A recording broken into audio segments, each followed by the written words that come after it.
Penyerahan Irian Barat pada PBB pada 15 Agustus 1962 silam adalah wujud dari Operasi Trikomando Rakyat atau yang biasa disingkat dengan Operasi Trikora. Operasi militer ini atas gabungan Uni Soviet dan Indonesia yang bertujuan untuk merebut dan menguasai wilayah luar negeri Belanda di New Guinea, Belanda pada tahun 1961 dan 1962.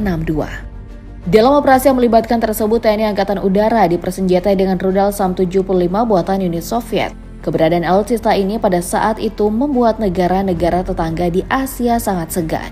Dari situ, Indonesia mendapat julukan Macan Asia. Bagaimana tidak? Hal ini karena SAM-75 memiliki efek deteren yang tinggi dan telah terbukti handal dalam menghancurkan berbagai sasaran di udara. Karena sistemnya yang bersifat statis, rudal ini kurang mampu mengendalikan pasukan darat di medan tempur yang selalu berubah. Sayangnya, SAM-75 resmi dinonaktifkan di awal tahun 1980-an. Setelah pertempurannya bersama TNI Angkatan Udara selama 20 tahun. Oleh sebab itu, TNI Angkatan Udara sangat membutuhkan hadirnya satuan rudal sebagai satuan penindak ancaman udara pada jarak menengah. Kabarnya, rudal ini telah berada di Museum Susilo Sudirman, Kabupaten Cilacap, Jawa Tengah. Di sektor Angkatan Laut, Indonesia punya Exocet MM-40 Blok 3. Dikabarkan TNI Angkatan Laut sudah menjadi pelanggan dari rudal Exocet sejak tahun 1980-an. Menyematkan mesin propelan padat turbojet, rudal ini mampu menembak sejauh 200 km, jarak yang cukup mantap jika diandalkan saat medan perang. Sebelumnya Indonesia telah memakai Blok 2 dan sering digunakan untuk uji coba. Exocet MM-40 Blok 3 adalah varian baru yang dimiliki oleh Indonesia. Exocet MM-40 Blok 3 ini, rudal penghancur besutan Prancis ini disebut-sebut telah dipasang pada sejumlah kapal perang merupakan rudal Exocet generasi mutakhir. Rudal ini mampu meluluhlantahkan sebuah kapal perang, bahkan termasuk kapal induk seperti yang dimiliki oleh Amerika Serikat dan China. Saat Exocet MM-40 Blok 3 yang berpemandu GPS ini diluncurkan sekaligus ditembakkan kapal induk, besar kemungkinan kapal induk tersebut akan hancur dan tenggelam.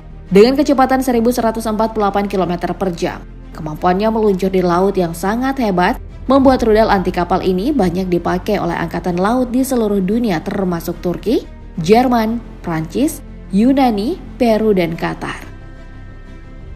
Rudal ini diklaim memiliki akurasi tembakan sebesar 99,8%.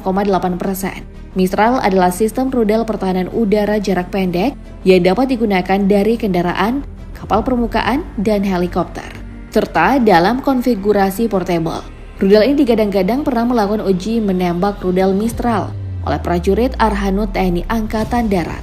Rudal ini sendiri memiliki jarak tembak sejauh 6.000 hingga 8.000 meter dan ketinggian maksimal pada 3.000 meter. Rudal ini percaya mampu membunuh sasaran pesawat udara lebih dari 75%. Dengan persentase tersebut, rudal ini adalah jenis kendaraan tempur multifungsi yang memiliki kecepatan sebesar 2,5 Mach dan dilengkapi dengan senjata otomatis 12,7 mm. Rudal besutan Prancis ini dilengkapi dengan mesin motor roket padat 2 dan punya high explosive bola tungsten kepadatan tinggi sebagai hulu ledak dengan berat 2,95 kg. Rudal Starstick juga dimiliki oleh TNI Angkatan Udara. Starstick ini merupakan sistem pertahanan udara portable jarak pendek yang dilengkapi dengan 3 submunisi, bimbingan laser pendorong 2 tahap yang dilengkapi oleh Thales Air Defense asal Inggris. 3 submunisi mampu terbang dalam formasi radius sekitar 1,5 meter dan memiliki energi kinetik yang cukup untuk bermanuver untuk memenuhi target yang menghindari pada 9 gram pada jarak 7.000 meter.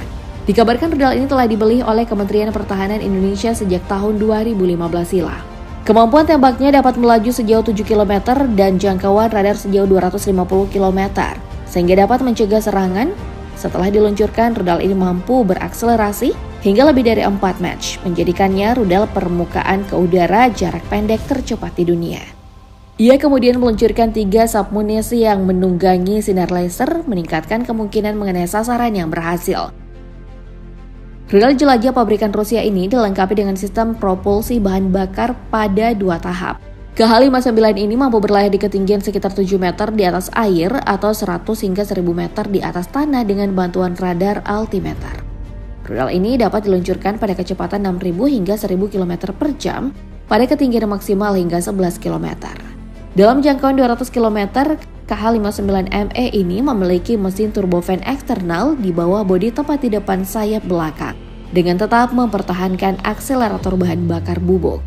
Selain itu, rudal ini juga memiliki sistem panduan ganda yang terdiri dari sistem panduan inersia untuk memandunya ke area target dan sistem televisi untuk memandunya ke target itu sendiri.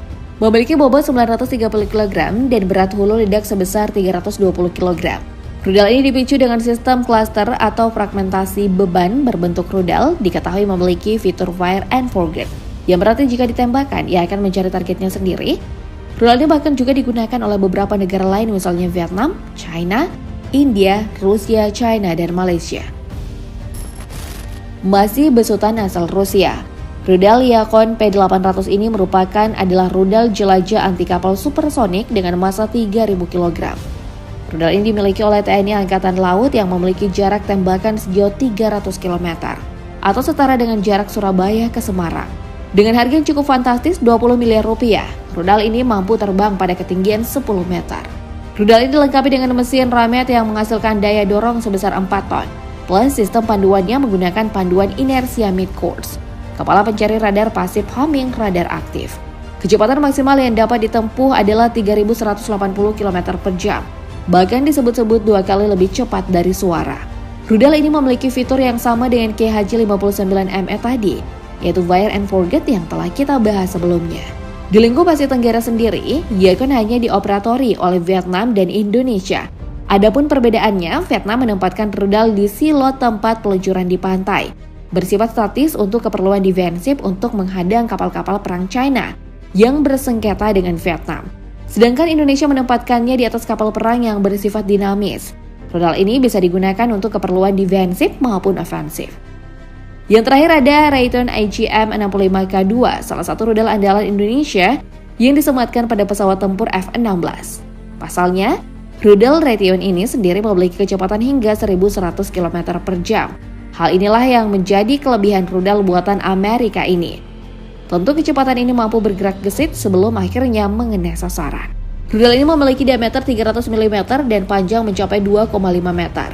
Jika digunakan dalam keadaan baik, rudal Raytheon bisa menempuh jarak tembak hingga 24 km.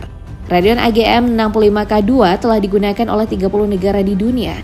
Hingga sekarang, produksi rudal ini sudah mencapai 70.000 unit sejak pertama kali dibuat di tahun 1972. Rudal ini menjadi senjata andalan Indonesia yang dioperasikan oleh Skadron Udara bersama 10 unit F-16 serta 24 F-16CD.